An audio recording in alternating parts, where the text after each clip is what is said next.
Hi, I am Aya. Subscribe Aya Cartoons for more videos. एक बार की बात है, एक छोटे से गांव में हरियाली भरे पहाड़ों के बीच एक छोटी सी लड़की जिसका नाम लिली था, वहाँ रहती थी।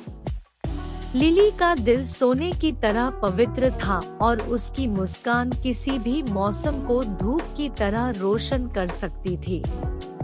वह खुशी से खेलना पसंद करती थी, फूल तोड़ना पसंद करती थी और जब भी मौका मिलता था अपने पड़ोसियों की मदद करने में लगी रहती थी।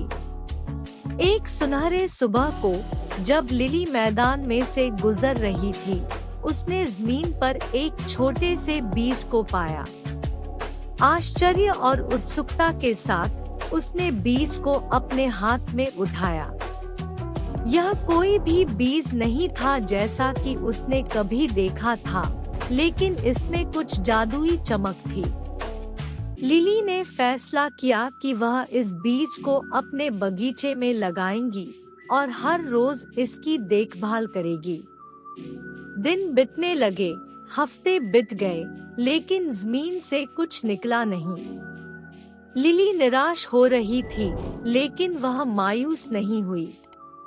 फिर एक दिन जब सूरज धूप में सबसे अधिक चमक रहा था, जमीन से एक छोटा सा हरा पौधा निकला।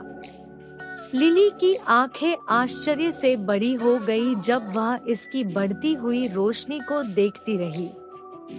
लेकिन जो लिली को वास्तव में आश्चर्य में डाल दिया, वह न कोई फूल की खूबसूरती थी, न ही इसका रंग, बल्कि वह प्यार था जो इसने हर जगह बिखेरा। गांव के लोग इस फूल को देखने के लिए आते और उसके बदले में उनके दिलों में एक गर्माहट का एहसास होता।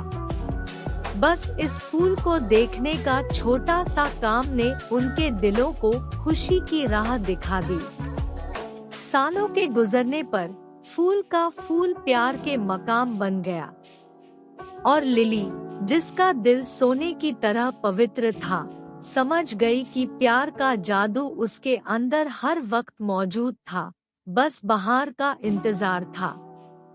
और इसलिए प्यारे बच्चों, लिली और प्यार के बीज की कहानी को याद रखें, क्योंकि प्यार जैसे को कि बीज बढ़ने में समय ले सकता है, लेकिन जब वह खिलता है तो वह हमारे आसपास की दुनिया को रोशन करने की ताकत रखता है। तो फिर हम सभी अपने अंदर प्यार के बीजों को पालें और देखें कि वे कुछ सच्चा जादू हो जाते हैं।